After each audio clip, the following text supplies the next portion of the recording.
அனைவருக்கும் வணக்கம். இன்றைக்கு ஒரு புது விஷயத்துடன் சந்திப்பதில் மிகிறேன். ஸ்ரவண பசவேஸ்வரரும் கூடல சங்கம் சங்கமேஸ்வரர் கோயிலும்.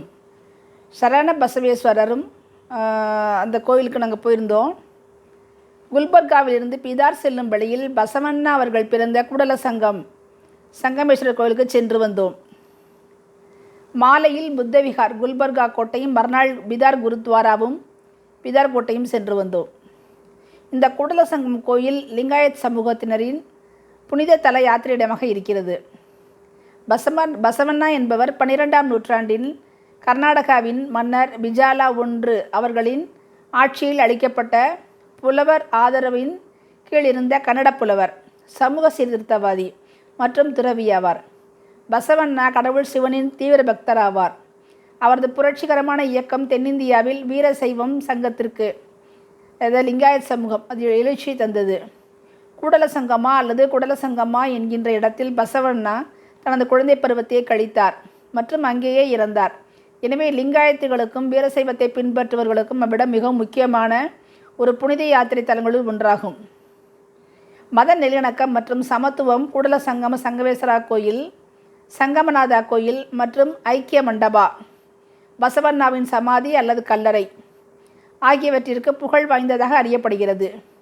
சித்ரதுர்காவில் நீங்கள் தவறவிடக்கூடாத 5 அற்புதமான இடங்களில் பசவண்ணாவின்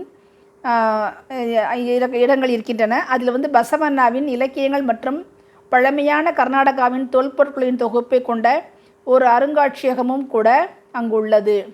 குடலா சங்கம்மா பாகல்கோட் மாவட்டத்தில் உள்ள கிருஷ்ணா மற்றும் மாலாபிரபா ஆகிய நதிக்கரைகளில் உள்ள ஒரு சிறிய கிராமமாகும்.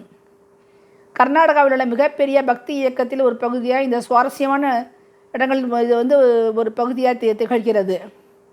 பாகல்கோட் ஹோலி ஹப்பாவிற்கும் புகழ் பெற்றதாகவும் இந்த பண்டிகை பண்டை காலத்தில் அதன் ஆட்சியாளர்களால் அவர்களது மக்களிடையே மத நல்லிணக்கம் மற்றும் சமத்துவம் ஆகியவற்றை மேம்படுத்த மிகப்பெரிய அளவில் கொண்டாடப்பட்டு வந்தது. ஹோலி ஹப்பாங்கிறது முன்பெல்லாம் இது 6 நாள் கொண்டாட்டமாக கொண்டாடப்பட்டதாம்.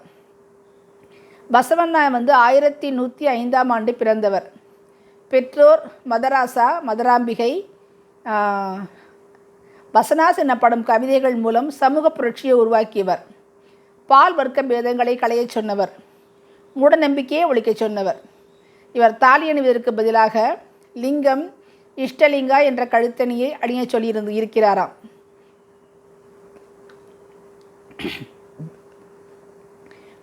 பசவா என்றால் ரிஷபா என்ற அர்த்தமாம். சிவனின் வாகனமான நந்தியை குறிப்பதால் இக்கோயில் முழுவதும் நாம் நிறைய ஆணிரைகளை பார்த்தோம். நாம் பார்த்த கோயில்களிலேயே வித்தியாசமான கோயில் இதுதான். ஏனெனில் சிலைகள் எல்லாமே இரட்டையாக இரட்டித்திருந்தது. பிரம்மாண்ட சங்கு இருந்தது, எல்லாமே இரட்டை. அபூர்வ கலை பொருட்களுடன் இந்த மணியடிக்கும் மனிதனும் விசேஷம். 1/4 மணிக்கூடம் வெளியே மணியடிக்கிறார். நாங்கள் அவர் நின்று பார்த்தோம். கலைக்கூடம் போன்றதொரு தர்மஸ்தலா கோயில், தர்மஸ்தலா மற்றும் கோயில். முன் ஒரு சிவன் கோயில், பின்னே ஒரு தர்மஸ்தலா மாதிரி ஒன்று. இங்கே இரட்டை விநாயகர், பசவா, அவர் பெற்றோர் சிவன் ஆகியோருடன் எங்கு பார்த்தாலும் ஆவினமும் அதன் வாசமும் தான். கோசாலை மாதிரி இருந்தது.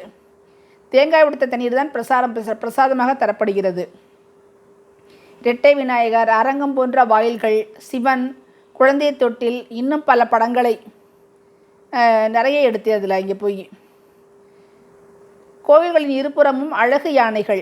இங்கே எல்லாமே பிரம்மாண்டம் மற்றும் இரட்டிப்பாக இருக்கின்றன. பசவண்ணா பஸ்வேஸ்வரர் உருவம் வரைந்த திரைதான் கருவறையில் இருக்குது. அதற்குத்தான் தீபதூப ஆராதனை. மேலும் கோவில் தூணில் எல்லாம் ஒரே நாகங்கள் தான் விதம் விதமாக அணிவகுத்தன. நிறைய பேர் வேண்டிக் கொண்டு இங்கே இரவு ராத்தங்க வருவார்கள் போலிருக்கிறது. சுற்றிலும் ஓரளவு கடைகள் இருக்கின்றன. இத்தனை ஆணையர்கள் இருந்தும் அவை சாதுவாக நம்மை தாக்காமல் தாம்பாட அசை போட்டு கொண்டபடி நடந்து கொண்டிருந்தன. ஆக மொத்தத்தில் வித்தியாசமான கோயில் இது. The rich will make temples for Shiva. What shall I, a poor man, do?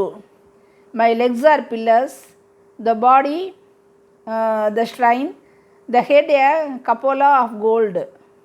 Listen, O Lord of the meeting rivers. Things standing shall fall, but the moving ever shall stay. Basavanna 820. Translated by Ramanujan. உள்ளமே பெருங்கோயில் ஊனுடம்பு ஆலயம் என்று சொன்ன திருமூலர் போல உணர்கிறேன். பசவையாவின் கவிதைகள் படிக்கும்போது இன்னும் இவரை பற்றி அறிய வேண்டும் என்ற ஆவல் பெருகுகிறது. 13ஆம் நூற்றாண்டில் பல்குறிச்சி சோமநாதா, 1369இல் சோமகவி ஆகியோர் லிங்காயத் சைவம் பற்றியும் பசவண்ணாவின் வாழ்க்கையை திருத்தொண்டர் புராணமாகவும் எழுதியிருக்காங்களாம். ஆங்கில மொழிபெயர்ப்பு கிடைத்தால் முழுமையாக வாசித்து தெரிந்து கொள்ளலாம். நன்றி.